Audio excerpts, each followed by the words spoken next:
Mr. Ujjwal Nikam on the phone line. Mr. Nikam, how do you react to Pakistan, a trial court in Pakistan, charging Zaki-ur Rehman Lakhvi for the deaths of each of the 166 Indians during 26/11?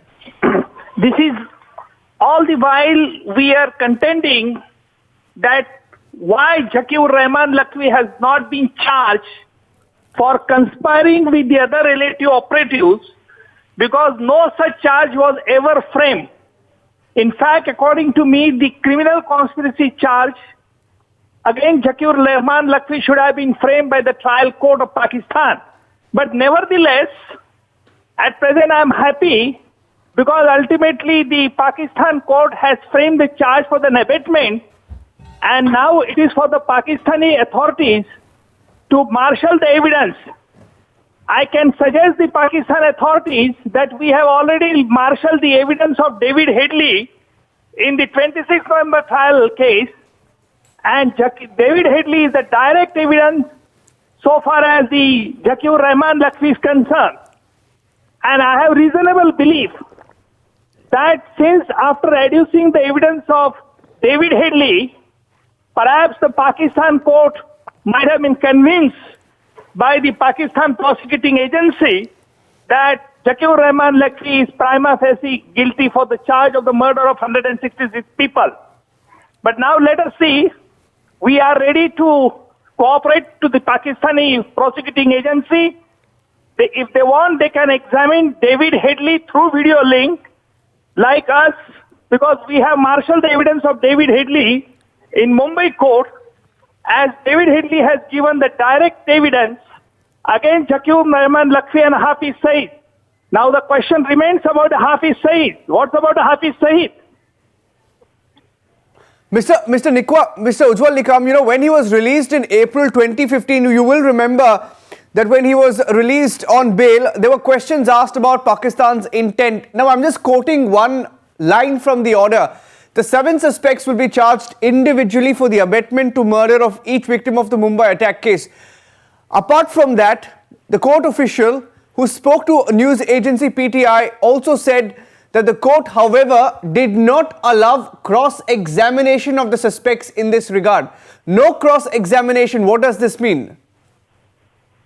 Now, no cross-examinations means the witnesses which have been already examined by the Pakistan prosecuting agency.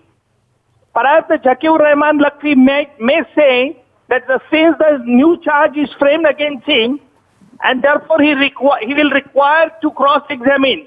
Again, this is a gameplay. I must say this is a gameplay, because if no cross-examination is allowed to the witnesses which were already examined, then perhaps Zaki-ur Rehman Lakhvi may be acquitted. And this is a potential danger.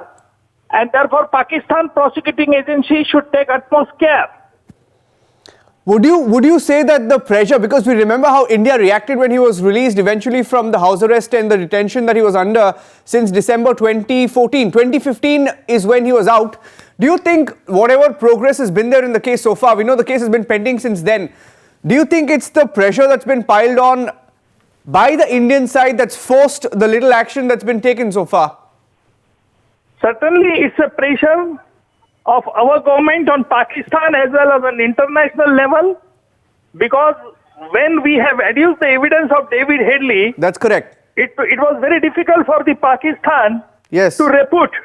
Pakistan can't say that David Headley is a double agent or David Headley is a liar, because David Headley's evidence is corroborated by the contemporary email correspondence which was exchanged between David Headley when he was in US and the LAT operatives. I have already adduced the said evidence of email, and therefore man may tell lie, but documents do not.